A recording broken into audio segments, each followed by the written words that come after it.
Good afternoon everyone, welcome to today's press conference to preview our Premier League game against Manchester United. The press conference will take place in three parts. We'll start with broadcast section, then we'll move on to a daily section and finish with Sundays. If you'd like a question, please raise your hand and we'll get round to as many of the askers as possible. We'll begin with Paul Gilmore, Sky Sports News.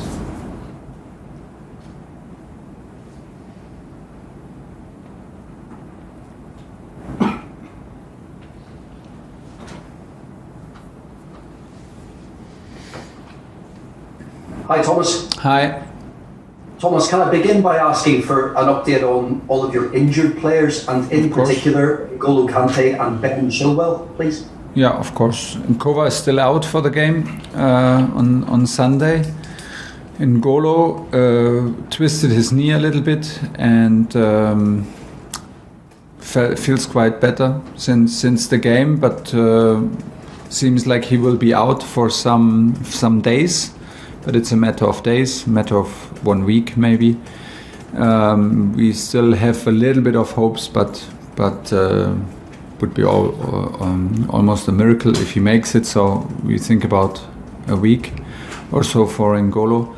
And Ben is out. He has he injured he has a partial injury of his ACL.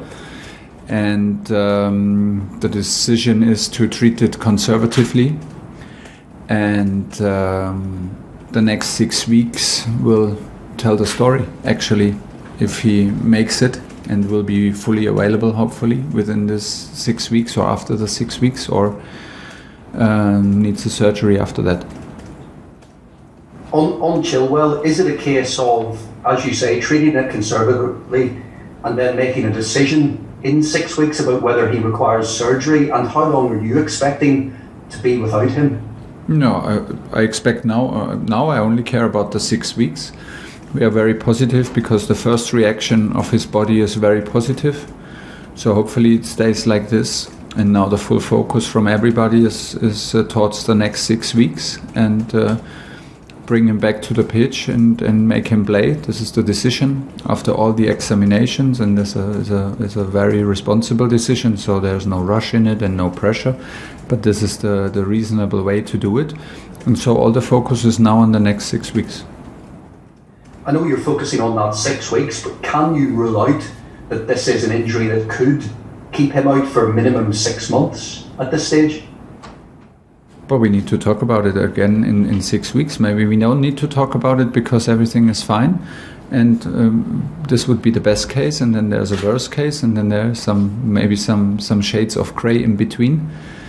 We have to wait. It does not help if we start now speaking about worst cases scenarios, because it's also a best case scenario. And like I said, the decision is made. The next weeks will give the direction.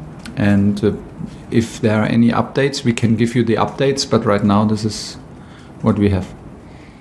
Turning to your opponents this weekend, Ralf Rangnick doesn't look likely will be in the dugout, but is close to being the interim manager of Manchester United. What will he bring to the Premier League? How would you describe his character? And can you also give us some examples of how he helped you in your development as a coach? He helped me a lot because he was my coach, and then he was one of the main figures to convince me to try coaching.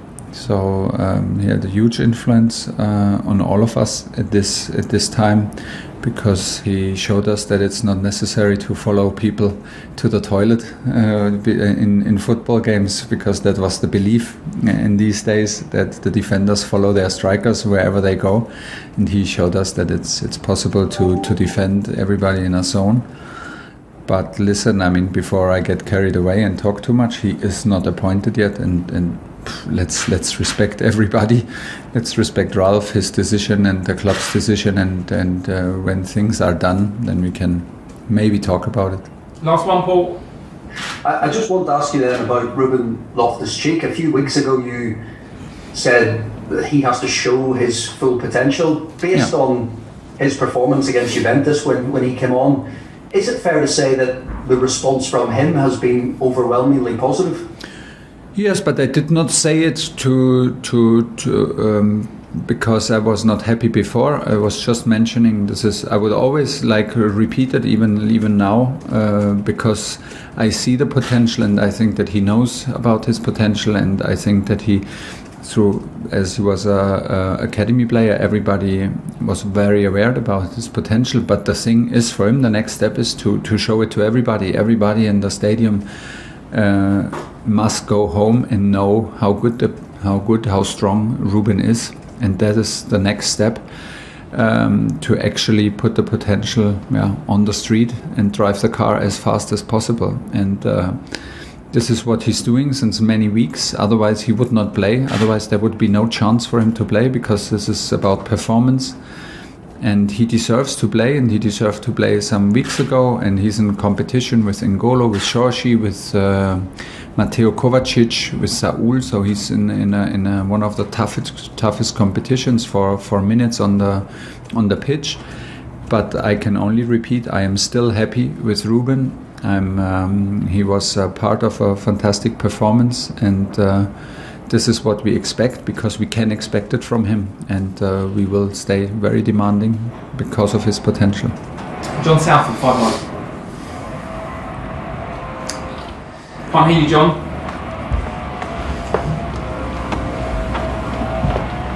No. You can hear that one? Yeah. There we go. How big a blow is the injury to Ben Chilwell? Because he's been really influential, hasn't he, in the last couple of weeks, the way that you play? Yeah, there's never a good moment for big injuries, and for injuries in general. This for him personally is a very bad moment, because he was so involved and so good and so full of confidence. Was a huge part in our performances, in our victories over the last weeks. Yeah, it's a shame. We're very sad. He is actually in the moment very positive. I just spoke to him like some minutes ago. He is very positive, because his body reacts very positive to the first treatments and to the injury. So after a while you have to refocus, and you have to focus on the positive things, which is now the next weeks, and to do everything and that is possible, that he can come back on the pitch and help us again. He will come back strong, I'm sure about it. With Manchester United, have you been surprised what's happened there this season? Were you expecting more from them? Were you expecting them to challenge for the title? Yeah, I was, and maybe I still am. I will never write anybody off, not in this league and not in this game, because it is a big club, first of all, but it is a very experienced and individually a top level group of players. So this is still the case, and part of the performance from us is to not let them perform, because once we let them perform, you can see, like, within seconds and within minutes in every game, the full potential and the talent of these players, which is like on highest level. Last one, John. Just finally, just two parts. Firstly, is Romelu ready to start? And the last couple of weeks, has this been the best football you think your side has played since you've been at the club?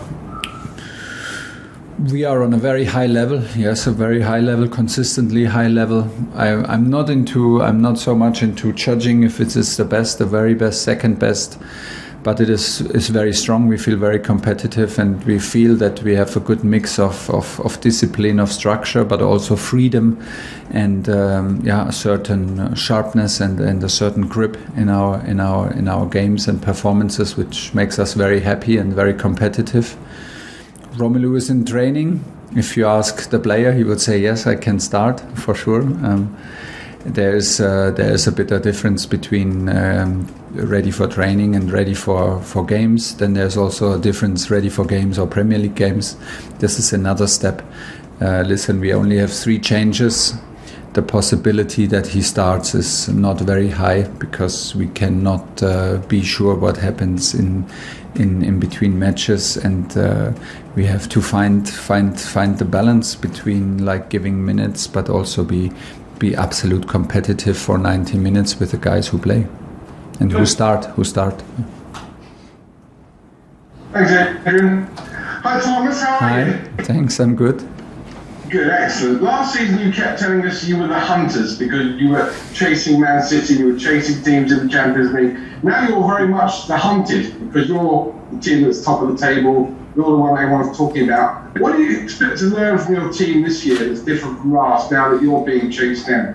Yeah, but it's still a marathon, and the marathon is not finished. And as we started this race as the hunters, and before the race is finished, we will be the hunters if we can stay the whole race in the top flight and in the group that is competing for the win. This is what we want, and this is what we work for, and this is what we dream for, and this is what we are determined for, and this is why we come to every day at Cobham and bring all our energy. This is what we want, but there's still a long way to go, and in between marathons it does not shift, the role does not shift, because Man City and Liverpool showed us what it is about consistency on the absolute highest level, and we have to prove that we are capable of doing it.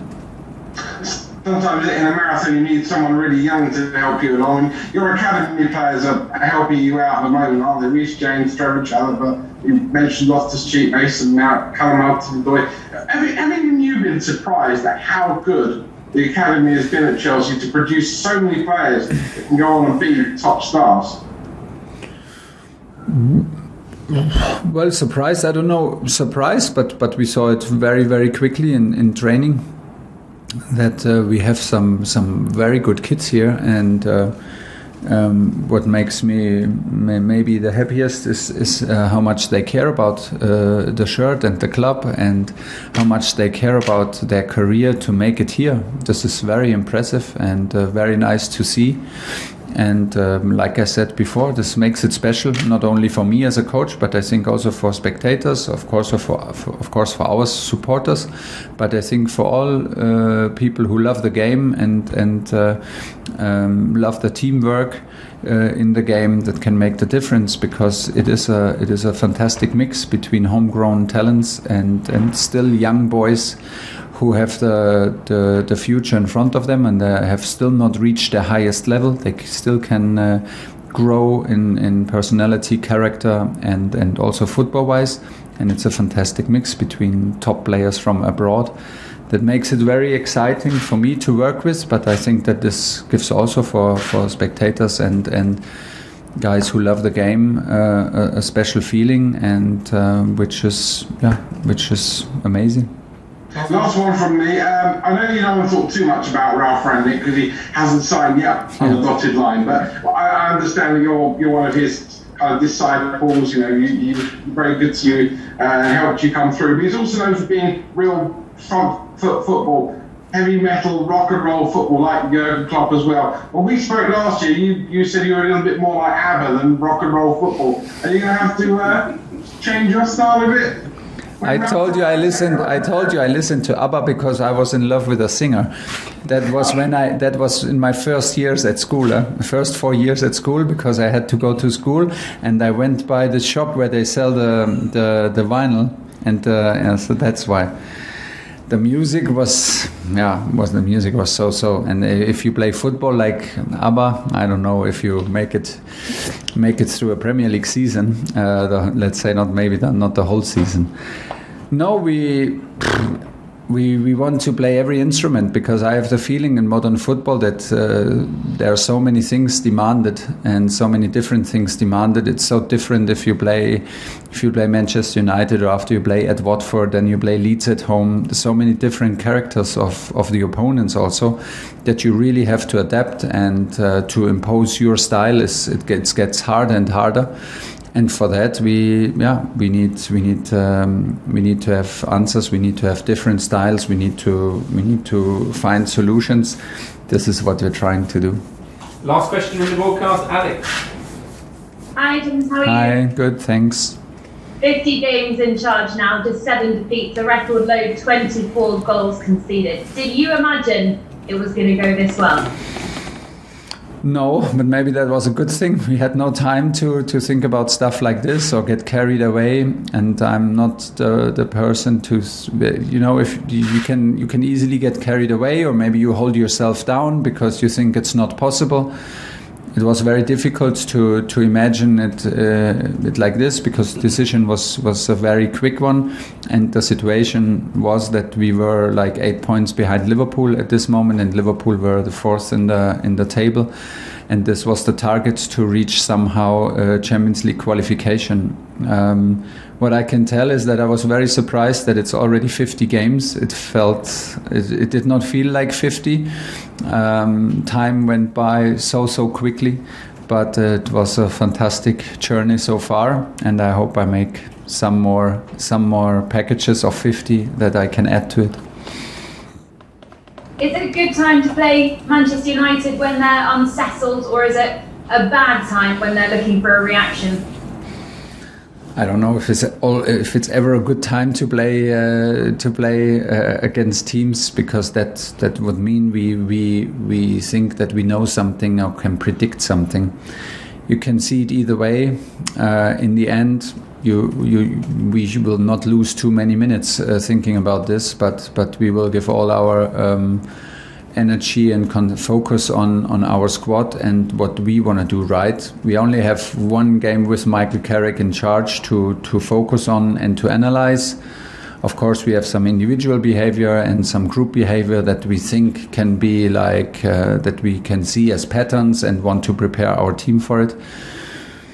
And on the other side is always the best moment to play against Manchester United, because we are up for the big challenges, and we wanna be out there to play on the highest level, to prove ourselves and to prove a point. And we just come from a tough match, and there's the next one. This is where we are and where we love to be, and this was we get challenged on highest level again on Sunday. Okay, that's the end of the broadcast section. Now we're going to move on to the daily.